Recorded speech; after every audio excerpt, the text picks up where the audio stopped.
dalam perbahasan ini.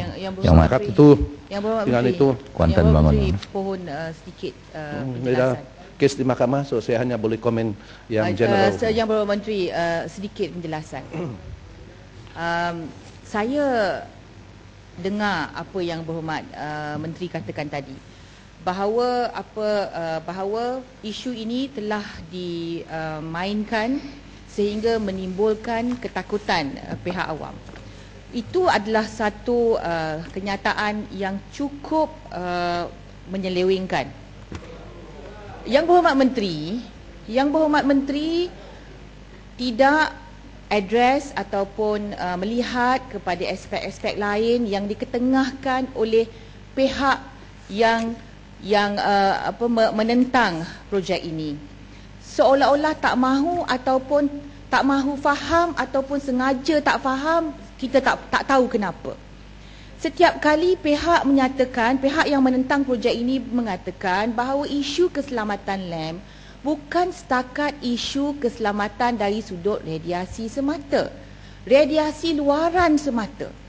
Apabila dikatakan oleh pakar-pakar nuklear ataupun pakar-pakar nuklear fizisis berkenaan dengan radiasi luaran, pihak-pihak yang menentang projek LAMP menyebut berkenaan dengan aspek-aspek keselamatan yang lain, seperti aspek keselamatan radiasi dalaman, bahawa thorium itu karsinogen, boleh menyebabkan kanser, bahawa dalam karsinogen ini tidak ada safe threshold, bahawa dekat sangat dengan penduduk kilang tersebut. Bagaimana dengan precautionary principle? Bagaimana dengan sisa buangan cecair yang dibuang ke dalam sungai yang mungkin mencemarkan sungai dan air kita? The groundwater, kerana kilang itu dibina di atas pit soil ataupun tanah gambut. Yang Berhormat Menteri tidak address langsung isu-isu ini semua, dan malah saya dapat maklumat bahawa ada pakar-pakar, nanti Yang Berhormat Menteri, ada pakar-pakar yang lain yang cuba mengenengahkan pandangan mereka, tetapi disekat supaya pandangan mereka tak sampai kepada pengetahuan awam. Ini Yang Berhormat Kuantan, saya ambil perhatian kepada minat dan perhatian yang diberi kepada projek ini. Tapi hendaklah kita juga telus dan mesti kita rasional kepada fakta yang ada. Okay. Saya jelaskan tadi soal radiasi luaran dan radiasi dalaman. Semua ini diambil kira dalam semua planning dan juga fakta-fakta yang dipertimbangkan oleh pihak lembaga dan juga agensi-agensi yang lain. Seperti mana sedia maklum, projek ini memerlukan tidak kurang 7 license. Bukan saja MITI, bukan saja Majlis Daerah punya lesen, 3 di bawah MOSTI, alam sekitar, DOS lagi, dan keselamatan dalaman itu nanti ada perlesenan di bawah keselamatan pekerja yang akan meluluskan semuanya itu, dan itu akan kita gunakan international standard untuk semua perkara itu. Jadi soal keraguan itu hendaklah berasas kepada fakta, seperti mana saya telah terangkan, dan yang Berhormat Johor Bahru dan yang lain telah pun menyentuh.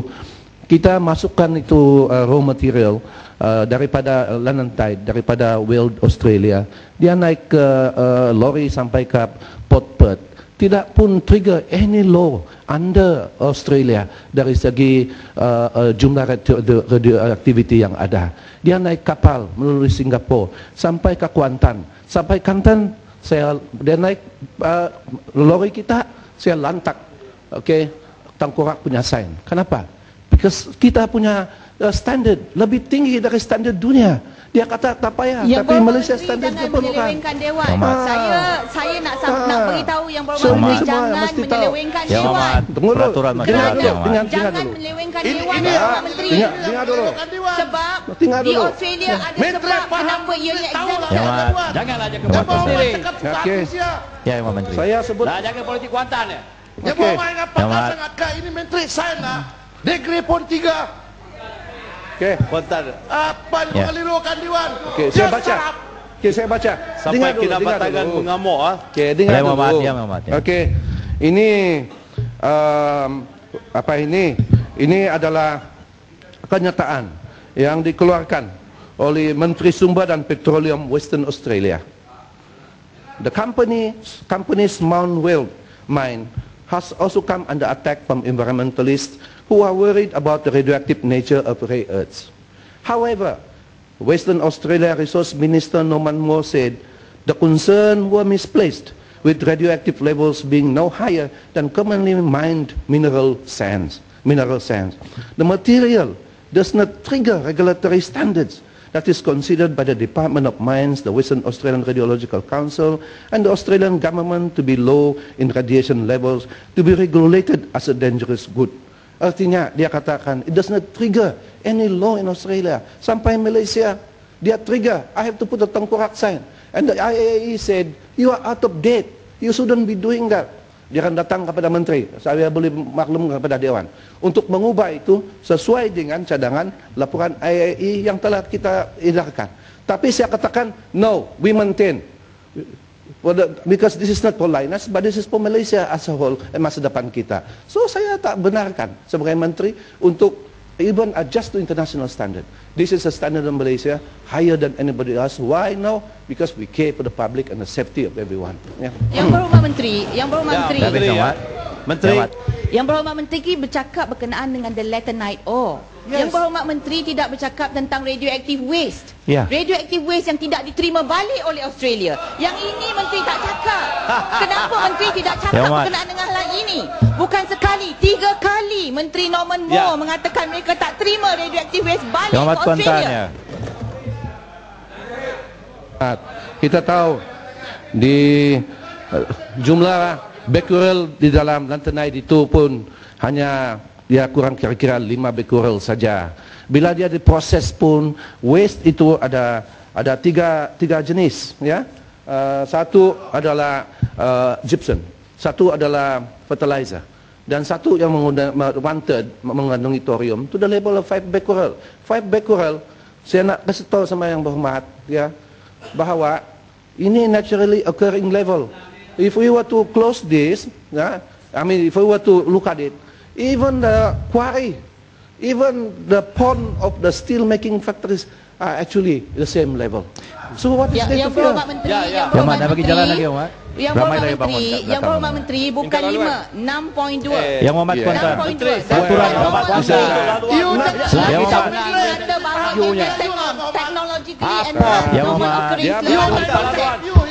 dokumen lainnya sendiri mengatakan ianya tenom, bukan lagi nom. Yang menteri jangan mislead Dewan. Dan yang berhormat menteri bukan fertilizer, bukan gypsum. Dia ada scientific name dia. Ramai yang bangun yang nak bagi jalan. Minta laluan.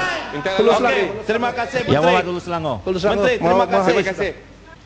Saya Datuk Yang Di-Pertua penjelasan.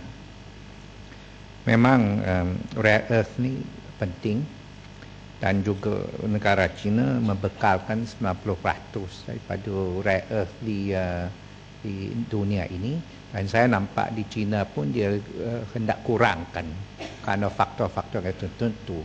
Bolehkah Yang Berhormat terangkan kepada Dewan yang mulia ini, kepada rakyat jelata, terutamanya penduduk di sekitar Gebeng di Australia, dengan kenyataan kerajaan Western Australia dan ada 5 negeri lagi di Australia,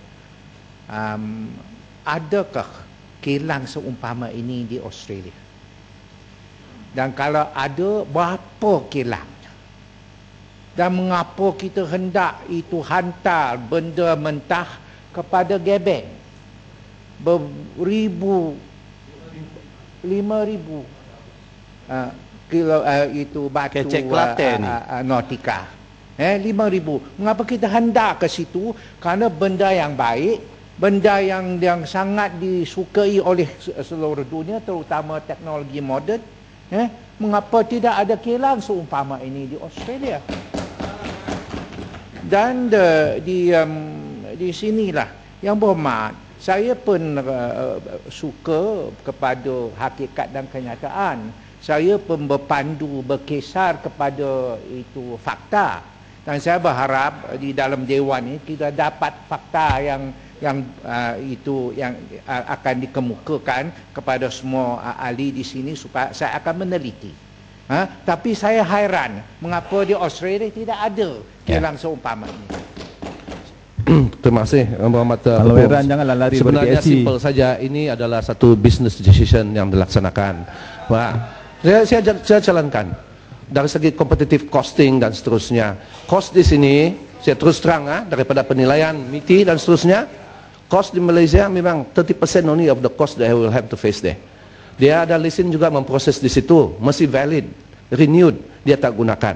Pada masa dia buat keputusan untuk datang ke Malaysia 206-207 pada waktu itu, market untuk rare earth very low. So they are looking for competitive places to be. And Malaysia is very competitive. And that's the reason telah MITI telah memproses permohonan dan mengambil bahagian pada itu. Purely cost factor. Kedua, strategic nature. 95% held by China. Okay, the rest are the parts of the world.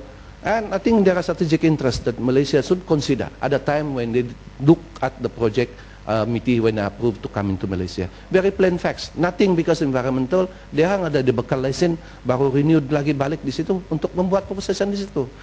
That's the answer. And then we look at the technicality, we look at the science of it, because it's before my time, but I believe in the technology, you know, with all the commitment I have before my time. Tetapi when we look at it, really, the world is laughing at us. The kind of output in terms of radiation, and we are pushing, giving wrong signals to investors. I think Allah yang berhormat, we must also think of the country in the future, while making sure bahawa safety and public health must be, of course, our number one interest as well. Yeah. But maklumat yang betul, janganlah politikan. You know, gunakan itu untuk membangun negara kita bersama.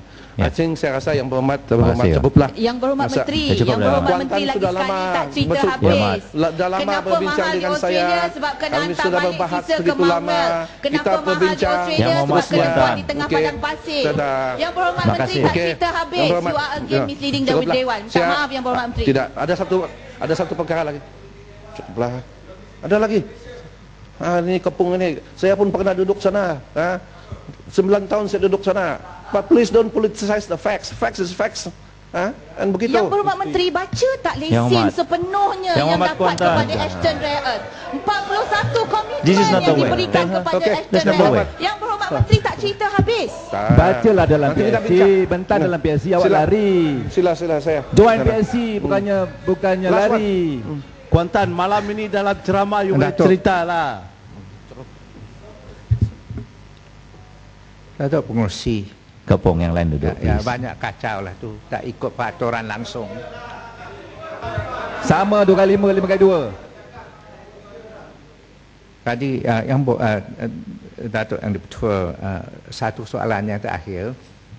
Kalau competitiveness itu tahap persaingan ini disebutkan di dalam Dewan yang mulia ini, adakah Sungai Siput duduk Mak. Sungai Siput bangun di belakang, saya minta dia duduk. Yang meneruskan. Adakah itu negara seperti Indonesia, Vietnam, Cambodia, Thailand, mereka tidak kompetitif berbanding dengan Malaysia dan negara-negara lain? Saya nak tahu jugalah itu. Dalam scale competitiveness bagi negara kita, seperti mana kita sedia maklum, we rank very higher than negara-negara semua yang disebut tadi itu. Soalnya perundangan kita, mahkamah sistem kita lebih dihormati daripada negara-negara yang disebut tadi. Itulah sebabnya investors datang kemari. Dan dari segi sistem pemprosesan dan seterusnya, this is what makes Malaysia one of the top, I think ASEAN, among the top 6 dari segi in Asia, dari segi competitiveness, indeks competitiveness. So, yang hormat memang sedia maklum dalam perkara ini. Kita mempunyai kelebihan, our standard is higher than all the other countries yang telah boleh jemput. Okey, saya nak saja. Tunggu. Saya nak perbetulkan bahawa kilang solar. Menyambung ucapan Menteri tadi. Tunggu sekejap. Just to finish off what I said just saya now. mau perbetulkan tadi bahawa kilang-kilang solar ini dia tidak jatuh di bawah peraturan-peraturan dari segi jumlah radiationnya dan seterusnya di bawah Akta 304. Kita hanya terlibat kerana mesin-mesin yang mereka gunakan itu, devices itu adalah melibatkan radiation ataupun radioactivity punya mesin measurement to make sure they are flat dan dia rata. Itu saja. Dari segi operasinya, dari segi jumlah radiation dalam itu, dia sebenarnya begitu rendah sekali dan mainly non-ionizing radiation. Yes. Dia tidak dibawa. Jadi itulah pembetulannya. Ya, Begitu juga Menteri, dengan Menteri. soal Menteri. begitu Ya, tunggu. Muhammad. Begitu Ya. soal Petronas dan Shell dan seterusnya. Okay? Menteri. It is mainly for peralatan nuclear gauging.